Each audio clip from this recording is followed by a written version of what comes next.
And I am done. Okay, so I just finished up reading Jade City. This is the first book in the Green Bone Saga by Fonda Lee, and I wanted to give you my unedited thoughts upon finishing the book, which was just now. So I loved this book. This is a 5 out of 5, a super easy 5 out of 5 for me. And I didn't think it was going to go that way. I went into this book with more nerves about a book than I've went for a long time. And I went into this with nerves for several reasons. One of those reasons is this book keeps getting billed to me as like the next best thing. Like one of the best books in recent memory in the fantasy genre. And oftentimes when I hear that, I don't end up being on the same page. I end up hating it. You know, that happened with the Poppy War for me recently. You know, it happened with the 5th season. And I just kind of felt like that was going to happen here again. The other reason that I was nervous was that this was an urban fantasy. And I don't really like urban fantasies. I keep trying them. I keep thinking that I'm going to love them. But time and time again, it ends up just not being my thing. You know, thinking like Dresden Files. And these things combined really had me really nervous about this book. And when I started it, those nerves didn't let up because I'm a huge fan of The Godfather. The Godfather movies and the book are some of my favorite movies and book of all time. And reading this, you got the instant feel that this was very Godfather inspired.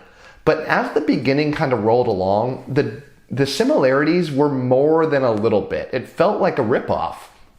You know, the characters all felt like you could identify every single one of the main characters with the Godfather counterpart. And there were some scenes in the beginning of the book. One of them involving the adopted son getting kidnapped by the rival mafia to talk to him. And this isn't a spoiler. This happens right at the beginning of the book, and it's not a big plot point. But that is straight up out of The Godfather. Like uncanny.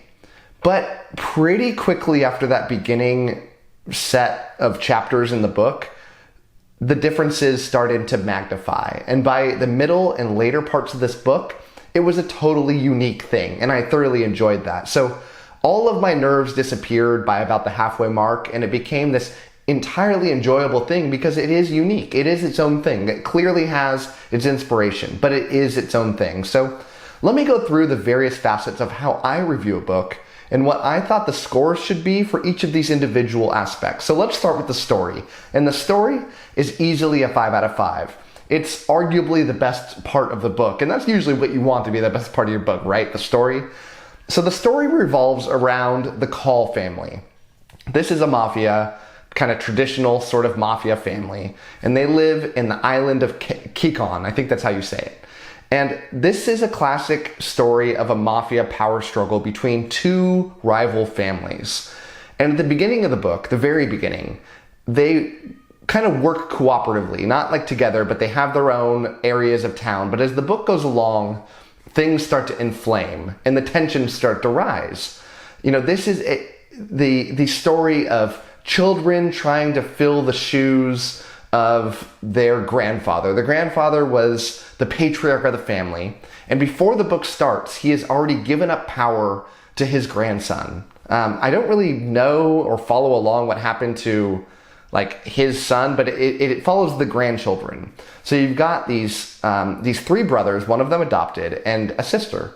And they're now in charge of this family. And they're trying to figure out their place in the world and how to adapt to this new scenario they find themselves in and how to succeed in these troubled times. There are wild turns in this story that were entirely unexpected to me. And I think it kind of helped that I was a Godfather fan because I kept expecting the normal twists that would happen in that movie to happen in this book, but they didn't happen. It's their own thing. And I thoroughly love it for that. The pacing is wonderful. It starts off a little bit slow and has these big peaks in action, but allows those downturns to happen so that you can get this nice character depth and to make this story really flourish. So yeah, story is incredible. Now, the world building. I'm going to score the world building on this book a 3 out of 5. And the reason I'm knocking a bunch of points off this score is it's a very generic city. There's not really much special about it. You know, it's clearly Asian inspired, But other than that, it's just a big city. And most all of the story, like 98% of the story, happens within that city. And so it just kind of felt a little bit uninspired. And, that's clearly the story that's trying to be told here. I don't think this book would have benefited by being some big, sprawling, epic fantasy that went to different areas. But the city felt so generic to me that I won't remember that world for a long time like I will in other books. The Lies of Locke Lamora, for example, is an urban fantasy, but that world felt so fresh and unique, and this super interesting, these huge buildings that were left over by a previous alien race almost. But nothing is like that here, just a city. So it's well described though. And you really could, picture the places they were. It just felt kind of boring. Now let's move to the fantasy elements. And this is another aspect of the book that I didn't think was great. This is, I say, a 3 out of 5. And the fantasy elements here really is just one thing. The island of Kikan can produce this jade, classic green kind of rock. And when somebody wears it, they can be imbued with superpowers. But they're not very unique superpowers. It's just super strength and super speed. That's it. And the more you wear, the more you have, the more you're stronger. And, it didn't really develop from there. That's all it is. I don't think this hurts the story at all, because this isn't a story about magical powers. It is the backdrop here. And I think it was necessary to classify this as a fantasy book. But quite frankly, this book would have been every bit as good if they didn't have any fantasy elements in it.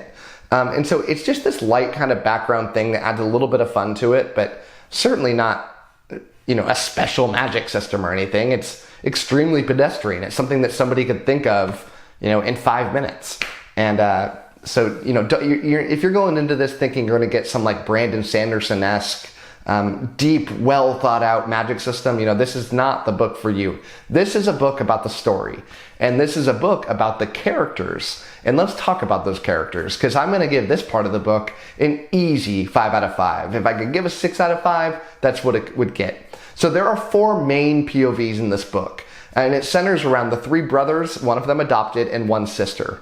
And all of these characters are compelling. They all grow. They turn into a different person by the end of the book from where they started in the book. You've got one of the characters who's trying to lead this family. He's trying to fill his grandfather's shoes. And he's trying to do a good job, even though he knows that he is not nearly as qualified for this job as his grandfather was. But he's trying to do his best for his family. And it's really interesting to watch him grow up through this story, watch him, the dynamic between him and his siblings, where he's trying to be bigger than he is. And I appreciate that, because he's constantly questioning himself. Behind the scenes, he's trying to be tough in around everybody else and around the rest of the mafia family, but internally he has all these doubts about himself. And I like it when somebody's not so cocky and so sure of themselves. At least not everybody, because that definitely is a trope in fantasy. The next one is kind of that trope. This is the tough fighter. He runs the wing of the family that's the enforcers, and he finds himself with a lot more power in this book, and he knows that he's not nearly as good as his brother and how his brother manages things, and not even a shade of what his grandfather is, but he's trying to do his best. He's the Sonny in The Godfather, where all he ever thinks about is how to fight, how to bring the fight to the other family. And it gets himself into a lot of trouble, as you would imagine, when somebody doesn't have that political depth to them to be able to navigate these, a book that is essentially a lot of political drama. And he's definitely bad at that, but it's fun to watch him stumble along. Then you have the adopted brother, who's much younger than everybody else. He's going through school to become part of the family and start kind of lower rung. And it's nice to see him going through this schooling system, see him try to succeed, see him try to fit in with this family that he is not part of. I mean, he is part of the family, but he's not born into it. And so he has all these doubts. And as you can tell, I love characters that have a lot of self-doubt. I think everyone does. And it's nice to see characters that reflect that in themselves so that we can watch them go through things that we all go through. And I like that the trajectory goes. He has a lot of like interesting twists towards the end of the book, or towards the middle and the end of the book, that are really interesting to read about, and I can't wait to read about him more. And then the last POV you have is the sister, and she is classically extremely smart but doesn't want to be a part of the family. Before the book starts, she had moved away to go do something else, to run a business, but she winds up back right at the beginning of the book. And throughout this book, they're trying to pull her in, and she's trying to keep herself away. But she's like the most capable out of everybody in the family, but she's a woman. And this is kind of a sexist society that would never accept a woman taking like enormous leadership roles. But she obviously deserves it and would be the best at that. So, and everyone knows that. So it's fun to watch that go on. So not even just the main characters, but the side characters are great as well. In fact, the rival family is written very well. What little that you see of them in this book, from a first person perspective, or directly engaging with these individual characters instead of like in broad, like the grunts of the other family.